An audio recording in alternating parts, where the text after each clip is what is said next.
Hello प्यारे विद्यार्थियों, आज हम करने जा रहे हैं 55 खंबे लाल द्वारे उपन्यास से जुड़ा एक अन्य महत्वपूर्ण प्रश्न इस प्रकार से आ सकता है। 55 खंबे लाल द्वारे उपन्यास के आधार पर मिस दुर्गा शास्त्री के चरित्र की प्रमुख विशेषताओं पर अपने विचार दीजिए, अथवा मिस दुर्गा शास्त्री के चरित्र की प्रमुख विशेषताएं क्या हैं, इन पर चर्चा कीजिए। आइए इस पर बात करते हैं। मिस दुर्गा शास्त्री 55 खंबे लाल द्वारे उपन्यास की प्रमुख नारी पात्र है। वह संस्कृत विषय की प्राध्यापिका है। उपन्यास में उसे छात्रावास के कमरे में रहते हुए दिखाया गया है। लेखिका ने उसके चरित्र पर निम्नलिखित विशेषताओं की बात की है। आइए इस पर विचार करते हैं। नंबर 1 है जी ईर्ष्यालु नारी। उपन्यास में मिस शास्त्री को ईर्ष्यालु नारी के रूप में चित्रित किया गया है। जीवन में जो उसे प्राप्त नहीं हुआ, दूसरों को उसे प्राप्त करता देख उसके मन में ईर्ष्या उत्पन्न होती है। उपन्यास की सुषमा उससे आयु में बहुत छोटी है, किंतु अपनी मेहनत और कर्तव्य निष्ठता के कारण छात्रावास की वार्डन बन जाती है। वार्डन गर्ल्स हॉस्टल की नेम प्लेट देखकर मिस शास्त्री के मन में ईर्ष्या जाग उठती है और उसे कुछ व्यंग में पुकारती है, आइए वार्डन साहिबा। इतना ही नहीं, मिस शास्त्री दूसरी प्राध्यापिकाओं को सुषमा के खिलाफ भड़काती है और प्रिंसिपल को उसकी रिपोर्ट करवाती है। नंबर 2 है जी त्रिषित नारी। मिस शास्त्री 40-45 वर्ष की हो चुकी हैं, किंतु अभी तक उसका विवाह नहीं हुआ है। उसकी मनोकामनाएं एवं इच्छाएं अधूरी ही रह गई हैं। अब दूसरों की मनोकामनाओं को पूरा होता देख वह और भी निराश हो जाती है या फिर गलत सिद्ध करने लग जाती है। लेखिका ने उसके चरित्र पर टिप्पणी करते हुए लिखा है,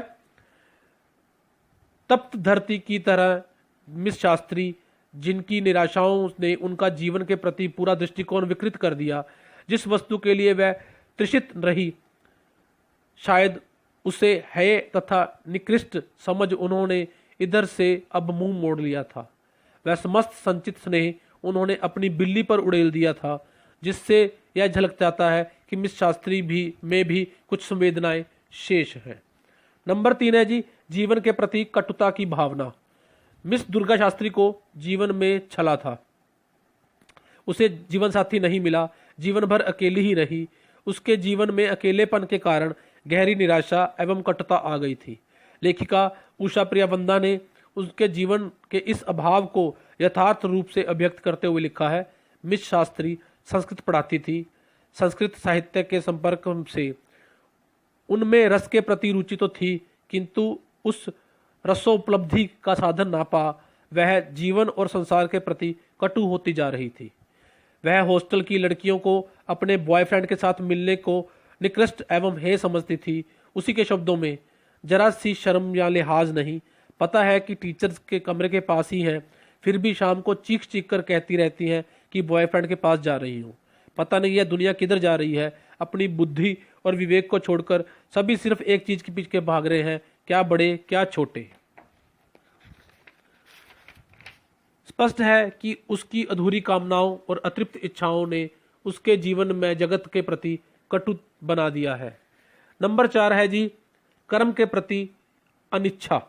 मिस शास्त्री के मन में अपने कर्म अर्थात पढ़ाने के काम के प्रति अनिच्छा सी व्याप्त हो गई थी। वह घंटी बजने पर भी सुषमा के कमरे में बैठकर फोन करती रहती है तथा सुषमा को हॉस्टल चलाने के तरीके बताती है। सुषमा उसे स्मरण कराती है कि इस समय आपकी क्लास होती है।